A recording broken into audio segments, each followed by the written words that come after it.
En France, même avec un bas salaire, tu peux être propriétaire. Dans les pays du Maghreb, tu vas juste construire une chambre dans la maison de tes parents au-dessus. C'est la réalité. Il y a des pays du Maghreb où les gens n'arrivent pas à se marier parce qu'ils n'ont pas les moyens d'être propriétaires et de mettre leur femme quelque part. Au Maghreb? Mais bien sûr. Et tu le vois tous les jours. Mais bien sûr. Tu peux pas. Les gens, moi ça me fait rire. Ceux qui quittent la France, ils viennent avec des fonds, Wissem.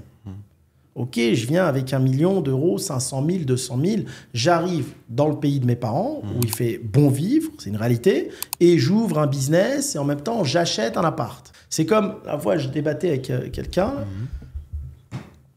et j'expliquais qu'il y a beaucoup moins de parvenus en Afrique qu'en France. En Europe, il y a pas mal de parvenus, malgré une réalité qui est le racisme. Oui. D'accord, le RN ne fait que monter. Et le racisme, moi j'ai toujours dit, surtout la France, hein, c'est pour moi un des pays les plus racistes au monde. D'accord, tu le sens beaucoup moins en Belgique, mais en France c'est une réalité. Malgré ça, quand tu es issu d'immigration, tu peux quand même être un parvenu et monter. Aujourd'hui, qu'est-ce qui a donné de la force aux pays africains? Tu sais qu'avant, le digital, c'était très dur d'avoir un parvenu dans les pays africains. Soit tu es enfant de riche, tu as papa qui a une très bonne situation, ou tu as ton oncle qui est là, et donc ils vont donner un coup de pouce et tu vas monter. Soit tu es destiné à rester pauvre toute ta vie. Enfin, il y a très peu de parvenus. Hein. Qu'est-ce qui a créé ce changement? C'est Internet, les réseaux sociaux. Avec les réseaux sociaux, tu as eu des influenceurs maghrébins, africains, tu vois ce que je veux dire, qui ont pu offrir quelque chose de leur talent et qui ont pu monter et se gagner de l'argent grâce aux réseaux sociaux, grâce au téléphone. Grâce au téléphone, grâce à l'Amérique, parce qu'Instagram, Snapchat, Facebook, c'est l'Amérique, grâce aux USA, eh ben, tu as l'Afrique qui est en train de monter. Mais sinon, l'Afrique produit rien. Les réseaux sociaux, moi, je vais te dire ce qu'elle produit. Elle produit des talents. Que ce soit culturellement parlant, bon, là, on parle de culture, mis à part, je ne te parle pas de cerveau innovation qui vont créer des... Je pense que tu en as même, hein, des fuites de cerveau.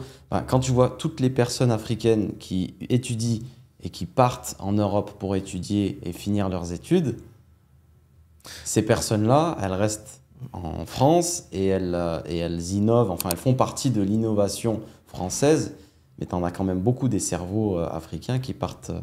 Elles ont des talents produits par l'Europe ou les États-Unis. Ok, donc éduquer, tu veux dire? Je veux dire, regarde, prends le cas des comiques ou des acteurs ou des chanteurs. Oui. Qui les a lancés? L'étincelle, elle a été faite où? Ouais, en Europe. Parce qu'ils ont eu un public aussi qui leur ressemble. Quel comique, acteur ou chanteur a été 100% dans son pays d'origine, hein, que ce soit n'importe quel pays d'Afrique, hein, et qui a été propulsé à l'échelle internationale? T'en as quelques-uns aujourd'hui, mais c'est grâce à Internet. Avant Internet. En Afrique. Tu prends le cas de Gad Elmaleh. C'est un Marocain, par exemple, si on parle de Gad Elmaleh. Oui. Mais il a été propulsé par la France. Aujourd'hui, il est suivi par un public marocain. Si il était resté à Casablanca, est-ce qu'il aurait eu le succès qu'il a aujourd'hui? Je sais pas. Je sais pas. C'est mon point de vue. Si tu prends un Omar Sy, je ne sais pas de quel pays d'Afrique il est d'origine. Mais il est né peut-être en France. C'est la France qui l'a propulsé dans Intouchable. Donc tu sais, on parlait de destin français. Donc c'est des destins français. Mais même Gad Elmaleh? Bien sûr. Je dis la réalité. Non, mais il y a un moment, il faut dire la réalité. Tu sais, des fois, je parle avec des personnes d'Afrique du Nord, je ne dirais pas le pays.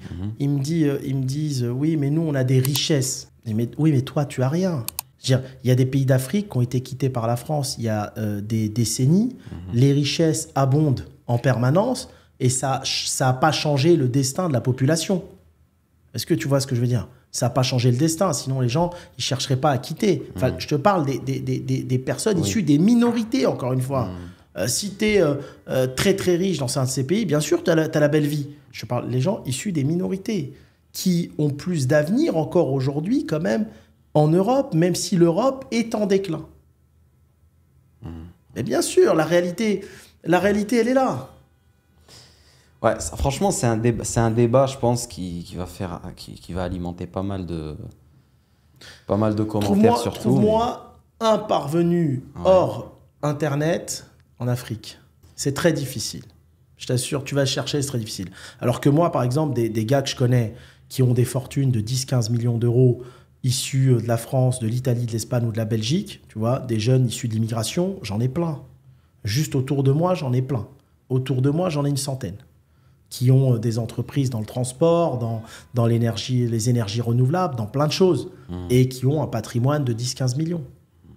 Et qui, grâce à l'Europe, ont acheté leur belle villa en Europe à 1,5 million, ont acheté leur villa à Marrakech pour se faire plaisir à 1 million, ont acheté leur villa à Phuket en Thaïlande à 1 million. Tu vois ce que je veux dire? J'en connais, moi, beaucoup plus. Et j'estime que pour gagner de l'argent, il faut aller dans des pays où la monnaie est forte. C'est comme si tu me compares la France et la Suisse.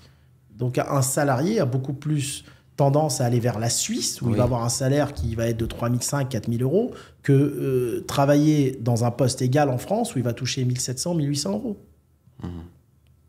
Donc, en conclusion, si l'Europe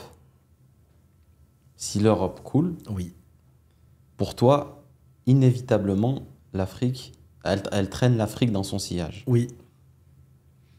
Pour moi, on en reparlera, hein, l'avenir nous le dira, même si la Chine ou la Russie investit massivement en Afrique, ça va mettre du temps. Il y a beaucoup de pays qui investissent. J'ai vu qu'il y avait la Turquie, tu as la Chine numéro 1, tu as les États-Unis. Bien sûr. La Russie qui revient en force. Bien sûr, Turquie. mais ça ne va pas se faire, si tu veux, en 5 ans. Tu vois, c'est des années.